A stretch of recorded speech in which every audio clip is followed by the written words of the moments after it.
நம்ம வந்து ராம்ஜி நகர் கிரிமினல்ஸ் பார்த்தோம், கல்கத்தா கொள்ளைகளை பத்தி பேசியிருக்கோம், பீரோ கொள்ளைகளை பத்தி பேசியிருக்கோம். இன்னைக்கு வந்து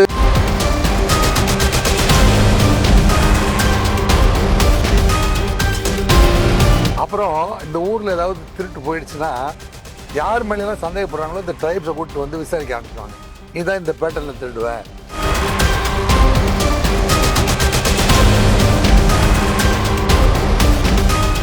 ₹10 ₹20 நோட்டை ஒரு 5-6 நோட்டை ஸ்கூட்டிக்கு முன்னாடி வெளியில் போட்டு பறக்க விட்டுருவாங்க. சார் உங்கள் நோட்டெல்லாம் இறஞ்சி போச்சு சார் அப்படின்னு சொல்லுவாங்க. சொன்ன உடனே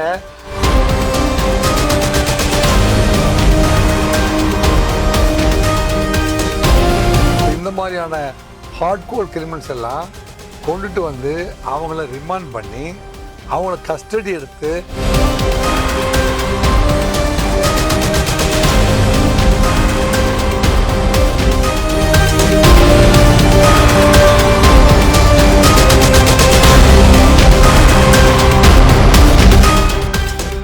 அனைவருக்கும் வணக்கம். நம்ம ஆர்ஆர் ரிவ்யூவில் வந்து என்ன செஞ்சுருக்கோம்னா, நிறைய வந்து வீடியோஸை வந்து கிரைம் கிரிமினல்ஸ் பற்றிய இன்ஃபர்மேஷனை பதிவு பண்ணியிருக்கோம். நடக்கிற கிரைமில் வந்து என்னென்ன மாதிரியான கிரைம்ஸ்லாம் நடக்குது, அதில் நம்ம எப்படி தற்காத்துக்கணும் அப்படிங்கிற விழிப்புணர்வு வீடியோக்களையும் நம்ம வந்து ரெடி பண்ணியிருக்கோம். அதை வந்து ஆர்ஆர் ரிவ்யூவில் நம்ம போடுற விழிப்புணர்வு வீடியோக்களை பார்த்து விஷயத்தை தெரிஞ்சுக்கிட்டு உங்கள் நண்பர்களுக்கு சொன்னீங்கன்னா உங்கள் நண்பர்களுக்கு பயனுள்ளதாக இருக்கும், அதே சமயத்தில் சமூகத்தில் இருக்கிற அத்தனை பேருக்கும் பயனுள்ளதாக இருக்கும்.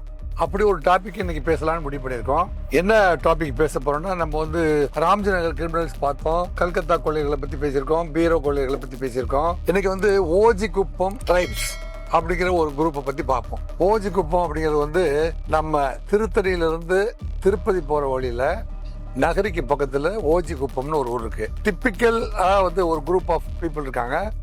அவங்க வந்து கிரிமினல் ட்ரைப்ஸ் அப்படி சொல்லுவாங்க. கிரிமினல் ட்ரைப்ஸ் அப்படின்னா பரம்பரையா குற்றம் செய்யறதையும் திருட்டு தொழிலையும் வந்து சக்சஸ்ஃபுல்லா செஞ்சு அதையே தன் வாழ்க்கையில பிழைப்புக்காக வச்சுக்கிறது, அதுவே ப்ரொஃபஷனலா வச்சுக்கிறது. பரம்பரையா வந்து அவங்க அந்த தொழிலே பண்ணிட்டு இருக்கறனால அவங்களுக்கு வந்து வேற தொழிலும் தெரியாது. அதனாலதான் வந்து அபாலிசேஷன் ஆஃப் கிரிமினல் ட்ரைப்ஸ் அந்த சிஸ்டம், அதாவது அந்த சுதந்திர இந்தியாவில் பிறந்து கல்வி கற்று வாழ்ந்து வளர்ச்சி அடைகிற சூழ்நிலையில குற்ற பரம்பரை அப்படின்னு வந்து ஒரு குரூப்பை வந்து சொல்ல வேண்டாம், ஒரு சாராரை, ஒரு குழுவை, ஒரு மக்களை வந்து குற்ற பரம்பரைன்னு சொல்ல வேண்டாம். இந்த குற்ற பரம்பரை அப்படிங்கிறது எப்போ கிளாரிஃபை பண்ணனா, ஆங்கிலேய உளவியல் நிபுணர் சிக்மண்ட் ஃப்ராய்ட் அப்படிங்கிறவர் தான் வந்து கிரிமினலாய்ட்ஸ் வான் கிரிமினல் அப்படின்னு வந்து கேட்டகரைஸ் பண்றாரு. வான் கிரிமினல்ஸ் அப்படிங்கிறது வந்து பரம்பரையா வந்து குற்றம் செய்யற குடும்பத்திலேயே பிறந்து வேற தொழில் இல்லாதனால அவங்க அப்பா தொழில் தாத்தா தொழிலை செஞ்சு அப்படியே பரம்பரையா திருடிட்டே இருக்கிறது.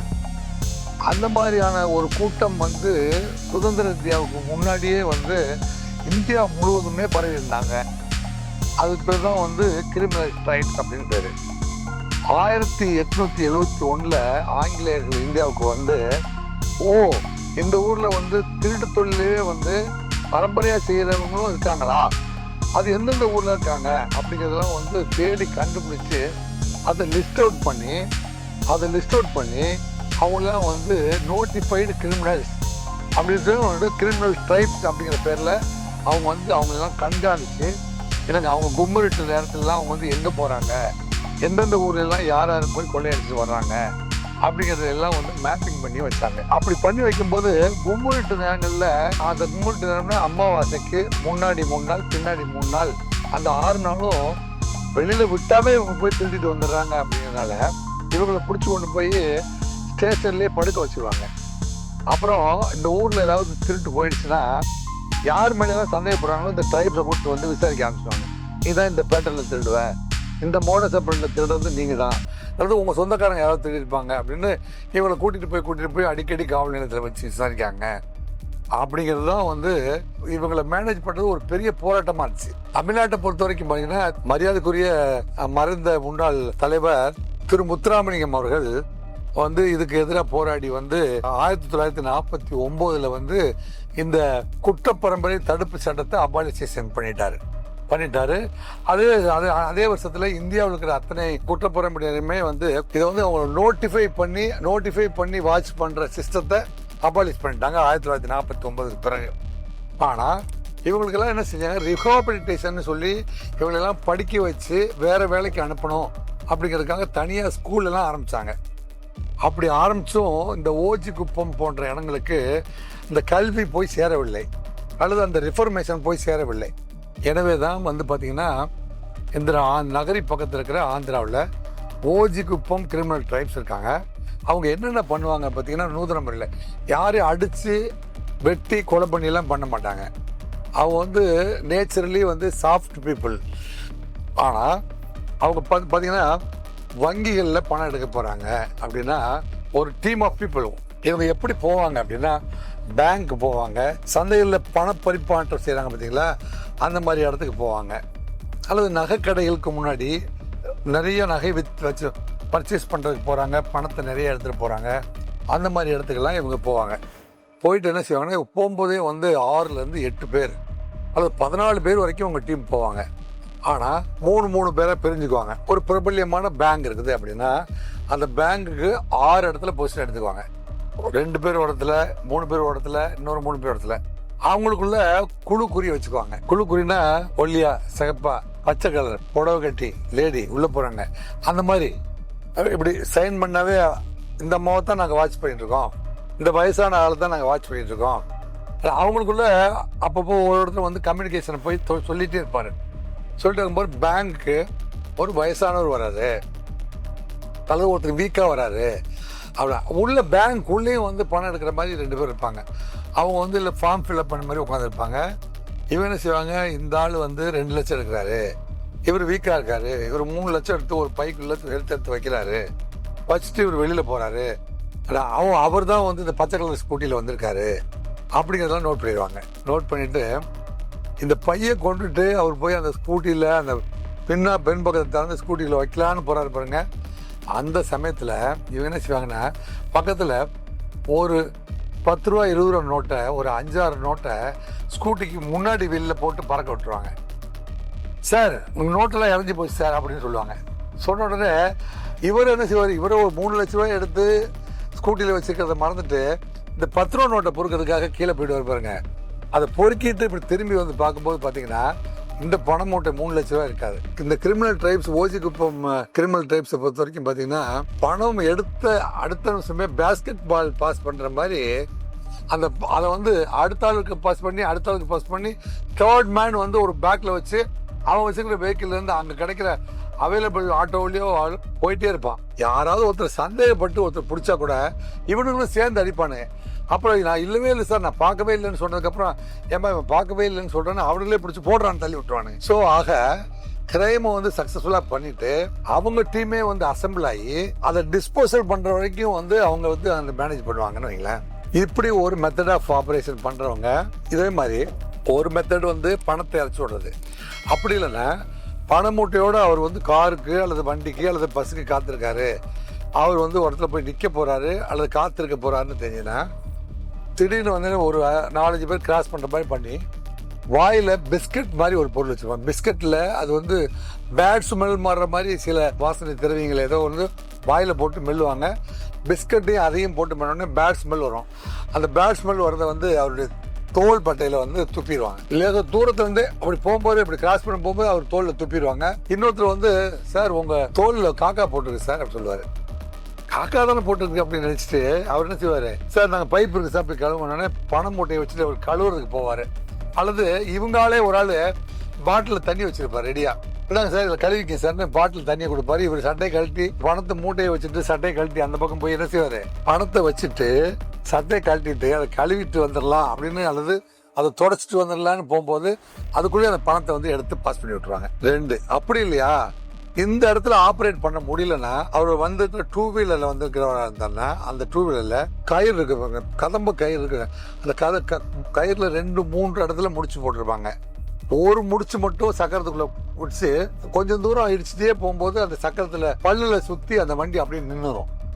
அந்த மாதிரியான ஒரு கயிறு வச்சிருப்பாங்க. அந்த கயிறு வந்து அந்த சக்கரத்துல சிக்க வச்சிருப்பாங்க. இவர் பணத்தை எடுத்துட்டு வந்து இவர் வந்து உள்ள வச்சுட்டு பணத்தோடு வந்து மூவ் பண்ணிட்டு இருப்பாரு. ஒரு ஒரு அங்கேருந்து ஒரு 50 மீட்டர் போகிறதுக்குள்ளே வந்து ஸ்கூட்டி ரிப்பேர் ஆகி நின்றுன்னு உங்களுக்கு தெரியும். அந்த இடத்துல இவங்க பொசிஷன் எடுத்துருவாங்க. பொசிஷன் எடுத்து என்ன சார் வண்டி ரிப்பேரா சார், ஐயோ ஒரு கயிறு சிக்கியிருக்குது சார், அப்படின்னு தள்ளிக்க சார் இப்படி வாங்க சார் அப்படின்னு சொல்லிட்டு இவங்க ஒரு 2-3 பேர் சேர்ந்துட்டு அந்த கயிறு கீழே கும்மியும் சார், இந்த கயிறை பிடிச்சி இழுக்க சார் அப்படின்னு சொல்லி இழுக்க சொல்லுவது. அதுக்குள்ளே அந்த ஸ்கூட்டியில் இருக்கிற பணத்தை பாக்ஸில் இருந்து அவங்க எடுத்துருவாங்க. அதுக்கான சின்ன சின்ன கீழாக வச்சுருப்பாங்க. ஸ்கூட்டியிலேருந்து அந்த சீட்டோடு சேர்த்து தூக்குறதா இருந்தாலும் சரி, அல்லது ஸ்கூட்டியில் இருக்கிற பாக்ஸில் இருக்கிற பணமாக இருந்தாலும் சரி, டக்குன்னு வந்து அவர் அப்படி திசை திருப்புற ஒரு நிமிஷத்துக்குள்ளே அந்த பணத்தை எடுத்து இந்த பக்கம் பாஸ் பண்ணிடுவாங்க. அது 3வது நாள் 6வது நம்பருக்கு போயிடும், பணம் போயிடும். இப்படி லட்சக்கணக்கான ரூபாயை இலகுவான முறையில் கொள்ளையடிக்கிறதுல ரொம்ப கெட்டிக்காரங்க தான் ஓஜி குப்பம். நான் திருத்தணியில் ஆய்வாளராக இருக்கும்போது திருத்தணியில், கடகமாச்சத்தத்தில், ஆர்கேப்பேட்டையில், சோளிங்கரில், இந்த மாதிரி எல்லா ஊர்கள்லேயும், அரக்கோணத்தில், இவங்க இந்த ஊர்களெல்லாம் வந்து வாரத்துக்கு நடந்து கொண்டே இருக்கும்.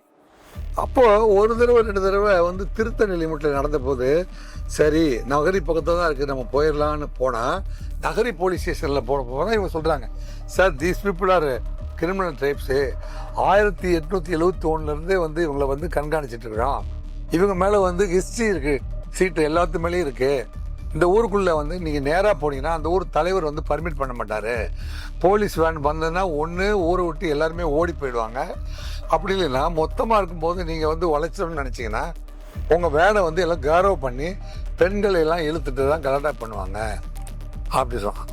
அப்போ எங்கேயாவது ஃபோட்டோ வச்சு பழைய ஃபோட்டோ வச்சு அடையாளம் கண்டு ஆளை ஃபிக்ஸ் பண்ணி இந்த மாதிரி ஒரு கிருஷ்ணமூர்த்தி அப்படின்னு ஒரு ஆளை தான் பிடிக்க வந்திருக்காங்க அப்படின்னா நம்மகிட்டே விசாரித்து தெரிஞ்சுக்குவாங்க. ஓ கிருஷ்ணமூர்த்தியை கன்ஃபார்ம் பண்ணிட்டாங்க அப்படின்னு சொன்னால், சார் அவனுக்கு ஒரு 8 பசங்க ஊர் சுற்றி இருக்கானுங்க, அவனுக்கு ஊரில் போய் செலவு பண்ணிட்டானுங்க, உங்களுக்கு வந்து விசாரித்து கூப்பிட்டு நாளைக்கு வாங்க, ஒரு 50,000 ரூபா கொடுத்துடலாம் சார், 4ல் 1 பங்கு இல்லை 1/4 பங்கு 1/2 பங்கு அதோடு கொடுத்துட்றேன் சார்.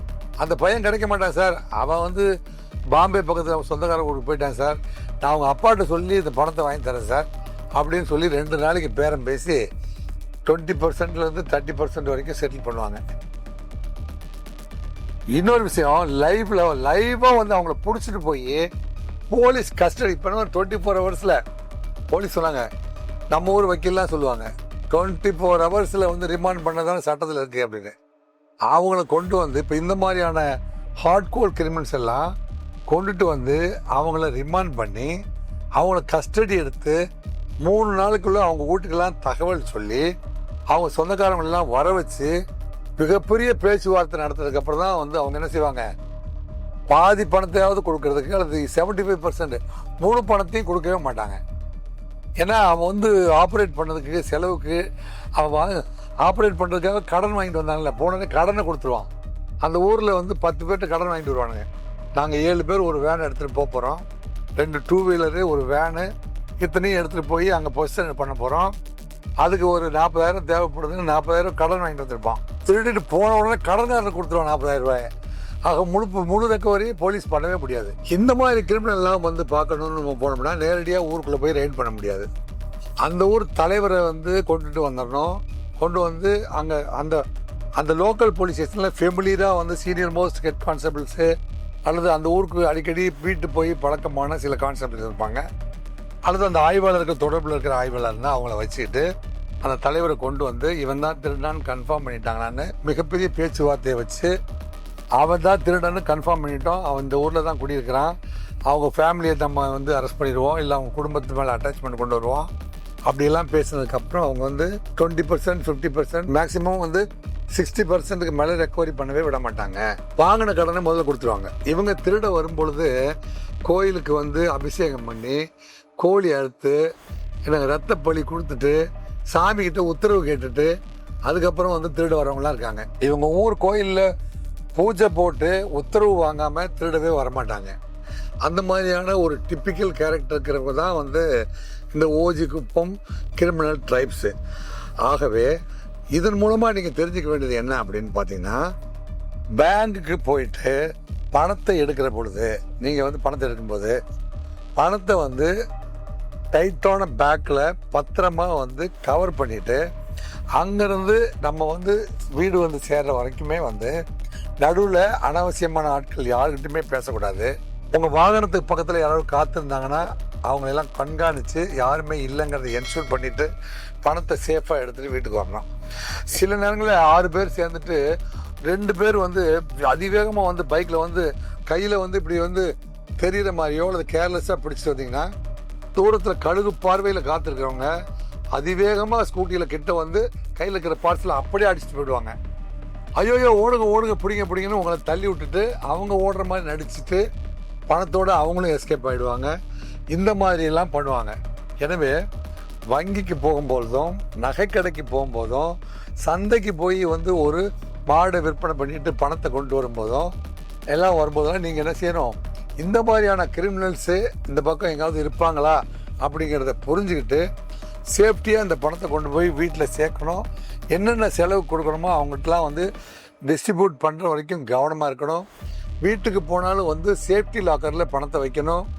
அந்த மாதிரிலாம் வந்து நீங்கள் சேஃப்டியாக இருந்துக்கணும். அப்படிங்கிறதுக்காக தான் இன்றைக்கி வந்து இந்த ஓஜி குப்பம் கிரிமினல் டைப்ஸ் இது வந்து பார்டரில் இருக்கிறவங்க மட்டும்தான். இப்போ பார்டர் இருக்கவங்க எல்லாமே உஷாராயிட்டதுனால அவங்க வந்து சென்னை வரைக்குமே வந்து ஆப்ரேட் பண்ண வருவாங்க. அவங்களோட இந்த பக்கம் பார்த்தீங்கன்னா வேலூர் ராணிப்பேட்டை வரைக்கும் போயிருக்காங்க, வேலூர் பக்கம் சேலத்து வரைக்கும் போயிருக்காங்க. ஸோ இந்த பார்டரில் இருக்கிற அத்தனை ஊர்களுக்கும் வந்து இவங்க மேலே கேஸ் இருக்குது. இன்னுமே வந்து அவங்க வந்து பாதி பேர் வந்து கல்வி அறிவு பெற்று வேலைகளுக்கெல்லாம் சென்றிருந்தாலும் முழுமையாக அந்த ஊர்லாம் வந்து வேற தொழிலுக்கு அவங்க மாற்றிக்கொள்ளவில்லை. பழைய பரம்பரை தொழிலை சிலர் செய்து கொண்டு தான் இருக்கிறார்கள். எனவே இந்த மாதிரியான கிரிமினல் இருந்து நீங்கள் தற்காத்து கொள்ளுங்கள். இந்த செய்தியை வந்து நீங்கள் தெரிஞ்சுக்கிறது மட்டும் இல்லாமல் ஓஹோ நம்மளை அட்டென்ஷன் டைவெர்ட் பண்ணுறது, பேக்கை பிடிக்கிட்டு ஓடுறது, சட்டையில் ஏதாவது வந்து அசிங்கமாக இருக்கிறத துப்புறது, அல்லது வண்டியில் ஸ்கூட்டியில் வந்து கயிறுகளை வந்து திருச்சி உள்ளே அனுப்புறது, இந்த மாதிரியான டைவர்ஷன்லாம் நடக்குங்க. நீங்கள் வந்து தயவு செஞ்சு பேங்க் போகும்போது ஜாக்கிரதையாக போகணும். ஆர்ஆர் ரிவ்யூஸில் விழிப்புணர்வுக்காக இந்த கருத்துக்கள்லாம் சொல்லியிருக்காங்க. அப்படிங்கிற கருத்துக்களை நீங்கள் நண்பர்கள்கிட்ட பகிர்ந்துக்குங்க. பல்வேறு சகோதரர்கள் வந்து விழிப்படைஞ்சு தங்களுடைய பொருட்களை பாதுகாப்பாக வச்சுக்கிறதுக்கு இந்த வீடியோ ஒரு பயனுள்ள வீடியோவாக அமையும்னு நான் நினைக்கிறேன். மீண்டும் ஒரு நல்ல தலைப்பின் கீழ் உங்களுக்கு வந்து நம்ம பேசி உங்களுக்காக சமர்ப்பிக்க இருக்கின்றோம். அதுவரை உங்களிடமிருந்து விடைபெறுவது உங்கள் அன்பு சகோதரர் ராஜேந்திர ராஜா. நம்ம ஆர்ஆர் ரிவ்யூஸ் சேனலில் வந்து சப்ஸ்கிரைப் பண்ணுங்கள். இது வரைக்கும் சப்ஸ்கிரைப் பண்ண அத்தனை பேருக்கும் மகிழ்ச்சி, நன்றி. நாங்கள் எதிர்பார்க்கவே இல்லை. 10 லட்சம் பேர் பார்த்துருக்கீங்க. பார்க்குற இடத்துல நல்ல வரவேற்பு கொடுக்குறீங்க. உங்கள் வரவேற்புக்கும் வாழ்த்துக்களுக்கும் நன்றி. நமது பணி தொடரும். உண்மையை உறக்க சொல்வோம், உலகளை விழிக்க செய்வோம். சமூக நல் அமைவுக்காக ஆர்ஆர் ரிவ்யூஸ் எப்போதும் பாடுபடும் என்று கூறிக்கொண்டு உங்களிடமிருந்து விடைபெறுகின்றேன். நன்றி, வணக்கம்.